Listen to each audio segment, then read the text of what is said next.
오늘 말씀의 제목은 온전한 자들이 말하는 지혜입니다.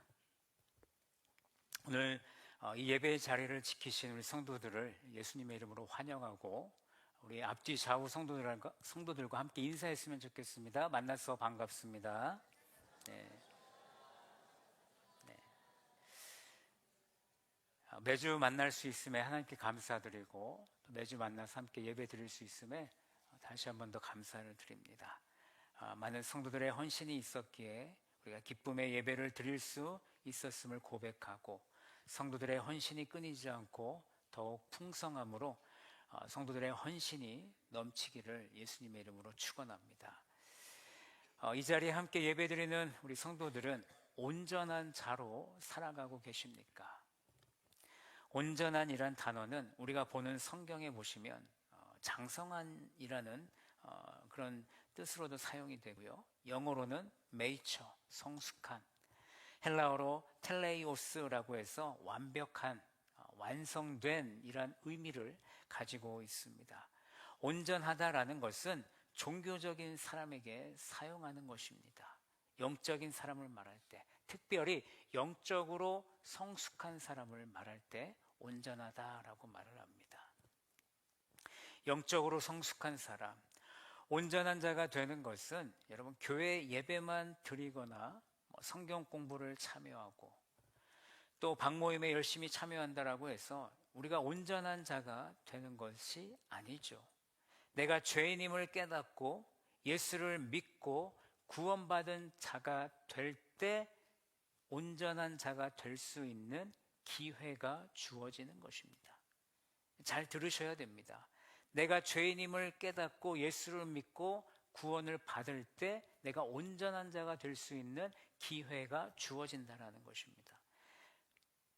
제가 기회가 주어진다는 그 말씀을 강조한 것은 왜 그랬냐면 예수를 믿고 구원받았다고 해서 우리 모두가 완전한 자가 되지 않기 때문입니다.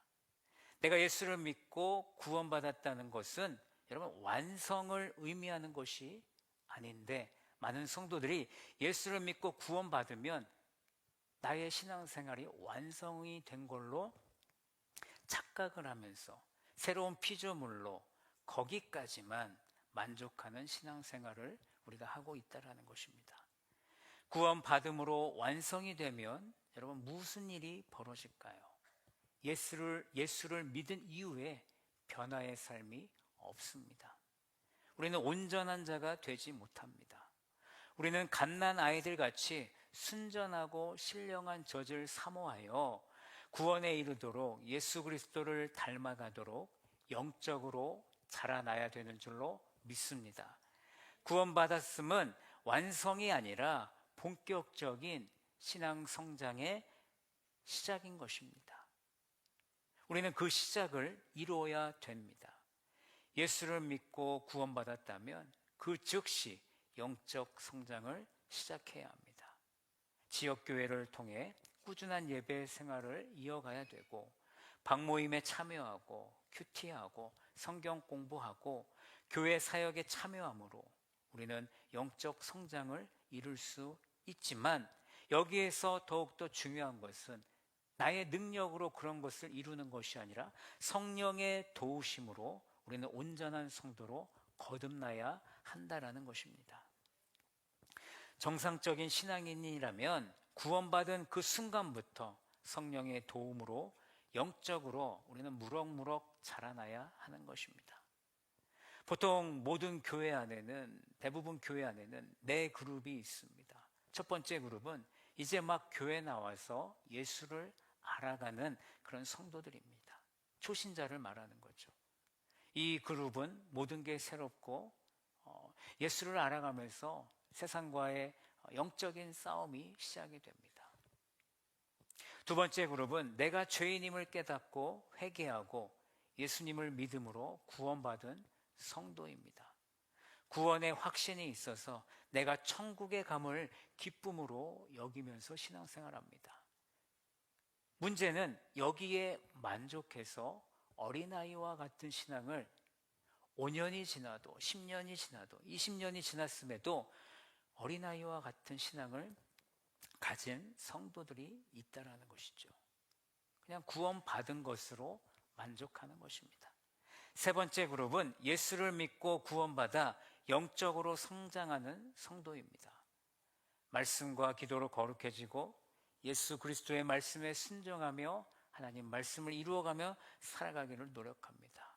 여러분, 이 그룹은요, 인내가 필요합니다. 우리가 어린아이가 장년이 되려면 시간이 필요하죠. 그런데 우리가 영적으로 성장을 이루기 위해서 우리가 많은 시간을 보낸다고 해서 우리가 영적으로 거룩해진다라는 것이 아닙니다. 영적인 것은요, 시간과 비례하지 않다라는 것입니다. 갓난아이의 신앙에서 장성한 신앙으로 가는 그 길이 누구는 5년이 될 수도 있고 누군가는 10년, 누군가는 평생 가도 장성한 그런 신앙인으로 성장하기가 어려운 경우도 있습니다. 그러나 어렵더라도 우리가 중간에 넘어지더라도 포기하지 않고 끝까지 그 길을 가는 그 그룹이 세 번째 그룹입니다. 마지막 그룹은 내가 구원받은 것 같기도 하고 아닌 것 같기도 하고 확신이 없습니다. 의외로 이 그룹에 많은 성도들이 포함되어 있습니다. 나의 삶을 돌아보면요, 구원받은 하나님의 자녀로서의 삶을 살지 않다 보니 갑자기 질문을 던지잖아요. 오늘 집에 가시다가 불의의 사고로 죽게 되었습니다. 당신은 천국에 갈 수 있습니까? 라고 물으면요, 여러분 어떻게 대답하실 것 같으세요? 저는 갈 수 있습니다. 아니면 나의 지난 어제의 삶을 돌아보니 어제의 모습으로는 내가 절대로 천국에 갈 수 없다라는 나의 연약한 모습을 보면서 의심하기 시작하는 거예요. 내가 정말 갈 수 있을까?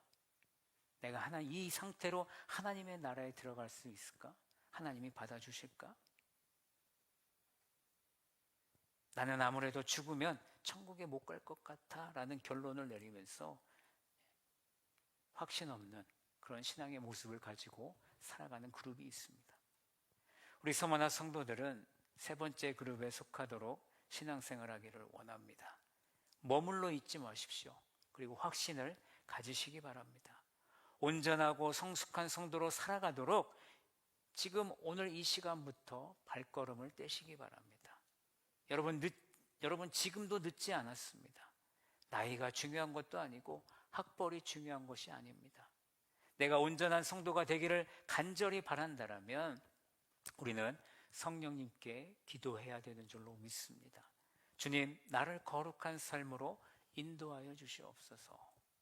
우리는 그렇게 기도하기를 원합니다. 우리 서머나 성도들이 온전한 삶을 이뤄나갈 때 온전한 자들 가운데서 바울처럼 지혜를 말하기를 원합니다. 하나님의 지혜는요, 바울이 작정하고 선포했던 바로 그 예수 그리스도를 말하는 것입니다. 여러분, 교회 안에 문제가 생길 때 우리는 성도로서 세상의 지혜를 말하고 있습니까? 아니면 하나님의 지혜를 말하고 있습니까? 우리의 입술의 고백은 정해져 있습니다. 우리는 늘 하나님의 지혜를 말합니다라고 우리는 그런 정답을 이야기하죠. 그런데 여러분 스스로 나는 어떻게 했나 생각해 보시기 바랍니다. 솔직해지셔야 됩니다. 우리는 어떤 문제에 봉착했을 때 세상의 지혜를 말하고 있습니다.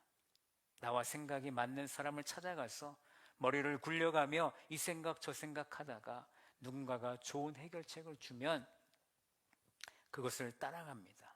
그동안 내가 경험하고 쌓아온 그 믿음의 신념 가운데 그곳에서 해결책을 찾습니다. 그러면서 하는 말이 뭐냐면 우리는 온전하다, 우리는 성숙하다라고 말을 합니다. 여러분, 하나님의 지혜는 어디에 있습니까? 하나님의 지혜를 말하고 있습니까? 왜 우리가 하나님의 지혜를 말하지 않을까요? 안타깝게도 하나님의 지혜가 우리의 삶에 거리끼는 것이 된 것은 아닌지, 하나님의 지혜가 우리의 삶에 미련한 것이 된 것은 아닌지 우리 스스로에게 우리의 삶을 돌아보며 물어봐야 하겠습니다. 예수님의 말씀이 머리로는 이해가 되지만 나의 마음과 행동이 따라가지 않습니다. 내 이웃을 내 몸과 같이 사랑하라는 예수님의 가장 큰 계명이 어렵다고 일찍이 포기하고 시도도 하지 않습니다. 우리가 머리로만 말씀을 이해하니 언젠가부터 하나님의 말씀의 능력을 경험하는 일이 사라졌습니다. 하나님의 능력을 우리가 무시하고 있는 것은 아닌지 우리의 삶을 돌아보기를 원합니다. 간절히 바라기는 서머나 성도들은 온전한 자로서 하나님의 지혜를 말하기를 원합니다. 하나님의 지혜를 경험하기를 원하고요. 하나님의 지혜가 헛되지 않도록 온전한 자로서 올바른 신앙생활을 하는 우리 모두가 되기를 간절히 축원합니다. 오늘 본문에서 바울은 온전한 자들 가운데 하나님의 지혜를 말하고 있습니다. 하나님의 지혜의 특징 두 가지를 강조하고 있는데 첫 번째는 감추어져 있는 것이다. 하나님의 지혜는 감추어져 있는 것이다. 두 번째는 하나님의 지혜는 성령으로 보이셨다는 것입니다. 오늘은 첫 번째 특징만 나누고요. 두 번째 특징은 다음 주에 나누도록 하겠습니다. 첫 번째 특징으로 하나님의 지혜는 감추어져 있습니다. 감추어진 하나님의 지혜는 이 세상의 지혜와 비교할 수 없습니다. 6절 말씀처럼 하나님의 지혜는 이 세상의 지혜가 아니고요. 이 세상에서 없어질 통치자들의 지혜도 아닙니다. 바울이 말한 이 세상은 바울이 살던 시대에 국한되어 있는 것이 아니라 오늘 우리가 사는 이 세상까지도 넓은 의미로 말하고 있는 것입니다. 인류가 있어온 모든 세상의 지혜는 없어집니다. 통치자들이 능력이 있다 해도 그들의 지혜는 사라질 것입니다. 인간의 지혜는 영원하지 않고 제한적임을 우리에게 말해주고 있습니다. 야고보서 3장 14절에서 16절 말씀에 야고보는 인간의 지혜를 이렇게 말하고 있습니다. 땅에 속한 것, 육신에 속한 것, 귀신에 속한 지혜로 말하고 있습니다. 거기에는요, 시기와 다툼이 가득합니다. 시기와 다툼이 있는 곳에는 혼란이 일어날 수밖에 없습니다. 그로 인해 모든 악한 일들이 그 안에서 벌어지게 되는 것이죠. 이에 반하여 바울이 말하는 하나님의 지혜는 은밀한 가운데 감추어진 것이다 라고 우리에게 말씀하고 있습니다. 7절 말씀을 보세요. 오직 은밀한 가운데 있는 하나님의 지혜를 말하는 것으로서 곧 감추어졌던 것인데 라고 말씀하고 있습니다. 하나님은 땅에 속하고 육신에 속하고 귀신에 속한 자들에게 자신의 지혜를 의도적으로 지금 감추어서 비밀로 하신 것입니다. 그렇기 때문에 고린도전서 1장 21절 말씀처럼 세상에 속한 사람들은요, 자기의 지혜로 하나님을 알 수 없다라고 말씀하고 있습니다. 감추어진 지혜를 모르니 유대인들은 표적만을 구했고 헬라인들은 지혜만을 구했습니다. 그러나 하나님께서 부르신 자들에게 하나님이 자신의 아들 예수 그리스도를 통해 자신의 지혜를 주기로 우리의 영광을 위해 만세전에 미리 정하셨음을 우리에게 말씀하고 있죠. 계속해서 7절 말씀을 보십시오. 하나님이 우리의 영광을 위하여 만세전에 미리 정하신 것이라. 하나님의 지혜는 창조 때부터 지금까지 그리고 앞으로 영원히 예수 그리스도만 말할 것입니다.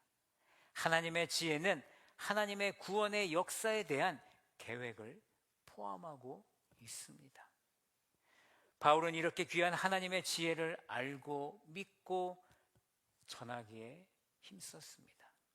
고린도 교회뿐만 아니라 골로새서 1장에 보시면 바울이 골로새의 그 교회의 일꾼이 된 것을 우리에게 말씀해 주고 있는데,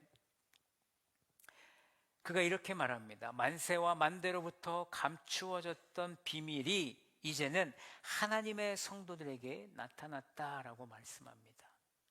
하나님께서는 이 비밀의 영광이 얼마나 풍성한지 바울을 통해 골로새 성도들에게 이 사실을 알리고자 한 것이죠. 바울은 그 비밀이 예수 그리스도이심을 전하고 있습니다. 마찬가지로 세상의 지혜에 빠져 있는 고린도 교회 성도들에게 사도 바울은 이 비밀을 알려주고 있습니다. 바울은 8절에서 이 세대의 통치자들이 하나님의 지혜가 없다는 증거로 예수님의 십자가의 죽음을 오늘 언급하고 있습니다. 예수님이 십자가를 지실 때 그때 통치자가 누구였습니까? 유대 대제사장들이었고 빌라도였습니다. 이들이 하나님의 신적 지혜를 알지 못했고 예수 그리스도가 누구인지 분명히 몰랐기 때문에 영광의 주를 십자가에 못 박고 말한 것입니다. 이것은 감춰진 하나님의 지혜를 몰랐던 인간의 지혜가 낳은 결과인 것이죠. 그들의 눈에는 예수님이 영광스러운 분이 아니었지만 하나님의 눈에는 예수님이 영광의 주님이셨음을 우리는 믿습니다. 바울은 이사야 64장 4절 말씀을 통하여 그 말씀을 인용하면서 하나님의 지혜를 모르고 인간의 지혜로 사는 사람들의 한계를 우리에게 말씀해 주고 있습니다. 우리 다 같이 고린도전서 2장 9절 말씀을 함께 읽겠습니다. 다 같이 읽습니다. 시작.